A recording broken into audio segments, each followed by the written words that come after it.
Joe, qualifier obviously, congratulations on the victory. We could tell you were delighted, obviously, the emotions are high. Just sum up that game for us, how you feel and how it went. Yeah, I couldn't have wished it to go any better, to be honest. It was drama free. It was a routine victory. I thought Darren, obviously, he hit a 13 dart the first leg, and I was a bit nervous going up, which I don't normally get. And when he hit a 13 dart, I thought, oh great, I don't need this. But yeah, it was. I think I grew into the game, and I think I settled after the first set. Once I won the first set, it was, I settled down a little bit. It wasn't the best performance, but I don't think it needed to be. Darren didn't play his game. That I've seen on the tour that I know he can, so that's good for me. The fans love your walk on. It's a spectacle in itself. How much does that boost morale beforehand, seeing the crowd get behind you from the get-go, even from the walk on? How important is that for your game, if at all? I don't know, it's a bit strange one. I'm obviously a massive Oasis fan, and it's one of those. I love the song, but now since I've walked on from it, I hate the song. Every time it comes on the radio, I'll turn it over, or if it comes on my playlist, I'll skip it. It's a really weird one.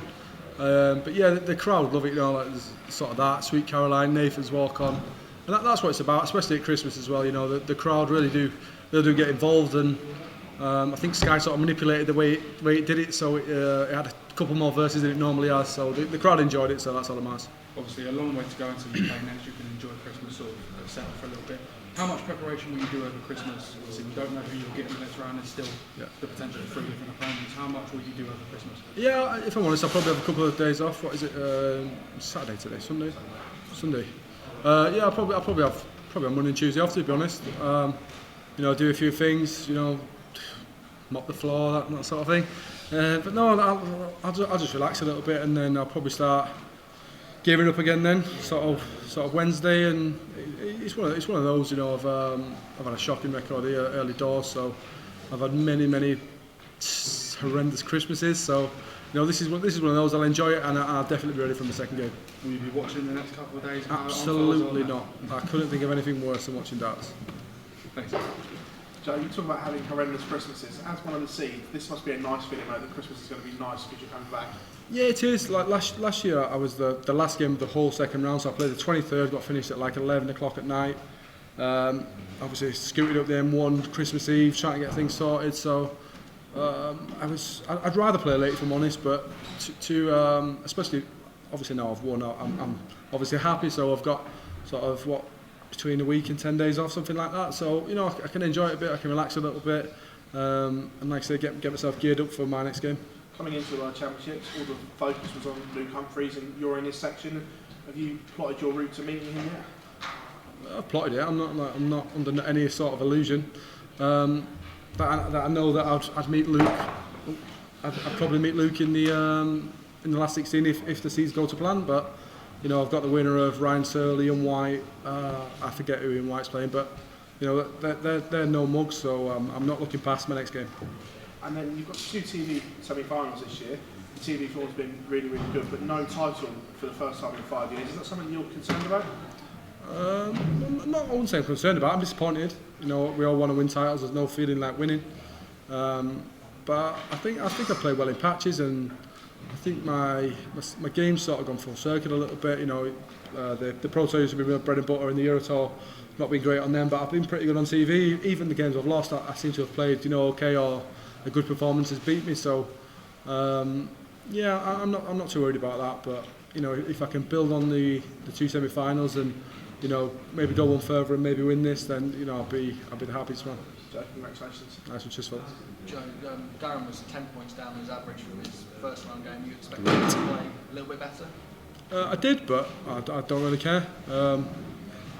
I was expecting, especially after the first leg, I think he hit 13 dart first leg, so I was expecting him to put it on me early doors, and I think he got progressively sort of worse is a bad way of putting it, but he got progressively worse, and I think he was trying a little bit too hard, and obviously I've read a few things on Twitter and things like that he's going to retire. So I wish him a happy retirement. He's a really nice guy. As soon as I saw him in the venue, he asked how my family was and things like that. He's a really nice guy, so there's no animosity at all. I wish him well.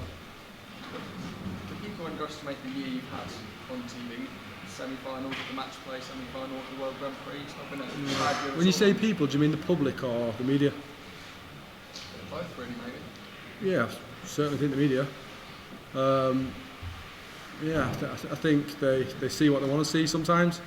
I've maybe been the victim of it in the past, but yeah, they see what they want to see. But the public, the public is so fickle. 1 minute they're your friends. If I lose the next game with a 72 average, I'm all of a sudden. Yeah, that's what it is.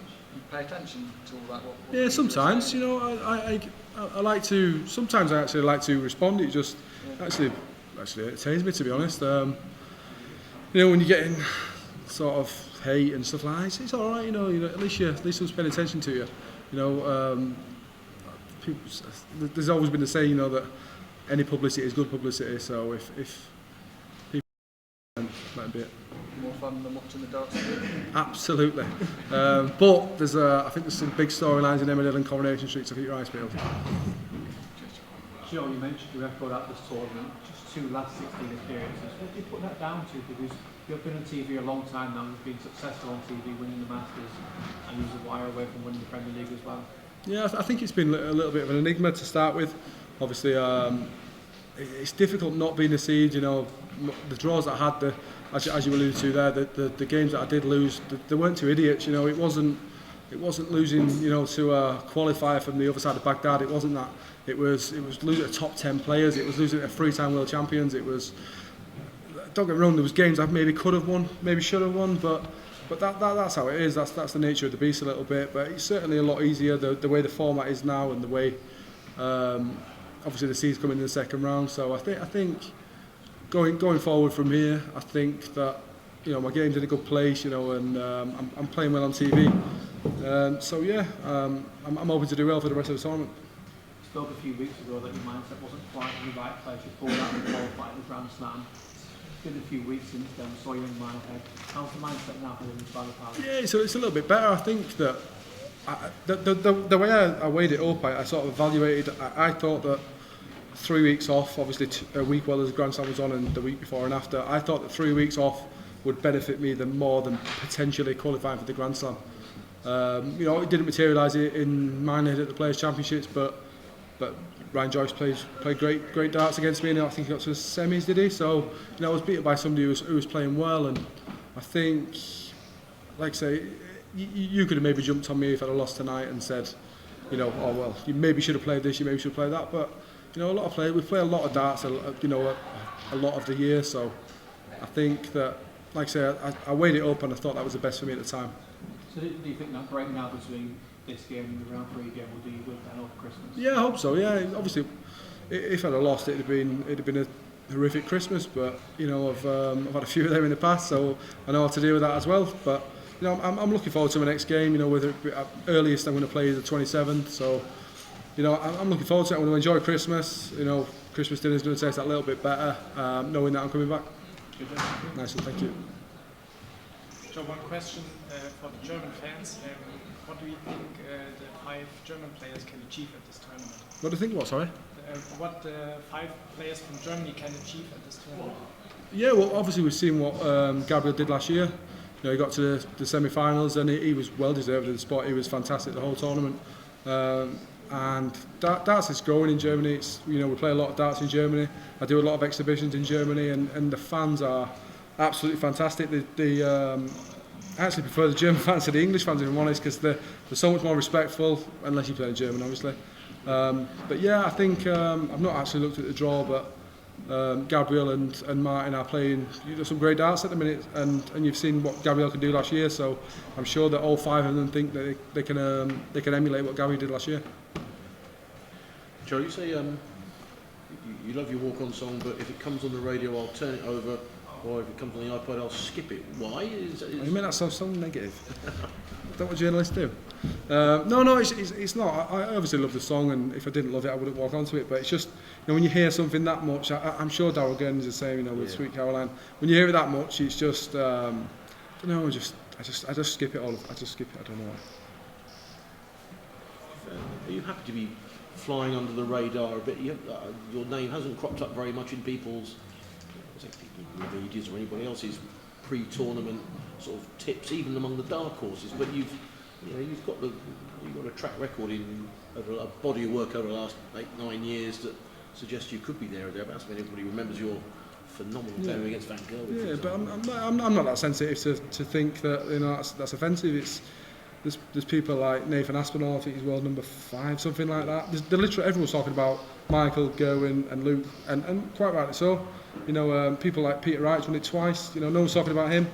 So I'm not going to get the ump about them talking about me, certainly.